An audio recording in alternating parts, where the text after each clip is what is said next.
এবার আমি এটাকে কেটে নেবো।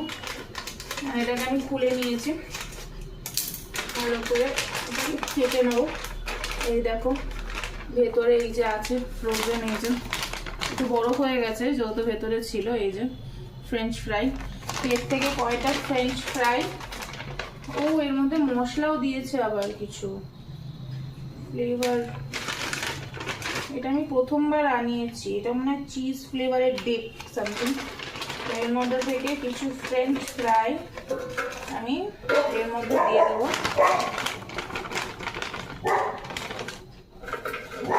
দিয়ে কিছুটা করো, আবার পরে করো। তো এই যে আমি এর মধ্যে সব এগুলোকে দিয়ে নিয়েছি, ফ্রেঞ্চ ফ্রাইগুলোকে দিয়ে নিয়েছি। এবার যেটা নিয়ম, এর মধ্যে আমি অল্প একটুখানি তেল এইভাবে হাতে করে নিয়ে অল্প একটুখানি তেল এগুলোর মধ্যে মাখিয়ে নেবো। এই দেখো একটুখানি তেল দিয়েছি, দিয়ে এগুলোকে ভালো করে এর মধ্যে এভাবে মাখিয়ে নেবো। যেহেতু এয়ার ফ্রায়ার, তো তেলের তো বেশি প্রয়োজন আছে বলে আমার মনে হয় না। তবু আমি ফার্স্ট টাইম ইউজ করছি, তো আমার কোনো আইডিয়া নেই, আমি ওইটুকুনি তেল দিলাম, দিয়ে আমি এগুলোকে ভালো করে এভাবে মাখিয়ে নিলাম। এবার পালা হলো এর মধ্যে দেওয়া, যেহেতু বরফের মধ্যে ছিল একটার মধ্যে একটা লেগে গেছে। তো চলো এবার এয়ার ফ্রায়ারটাকে চালু করার পালা। এবার এটাকে আমি চালু করব।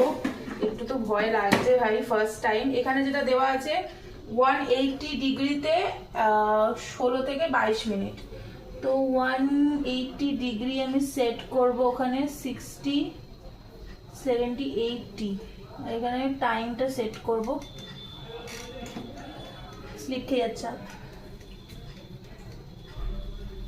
ঘোড়া তো হাত স্লিপ খাচ্ছে তেলের জন্য।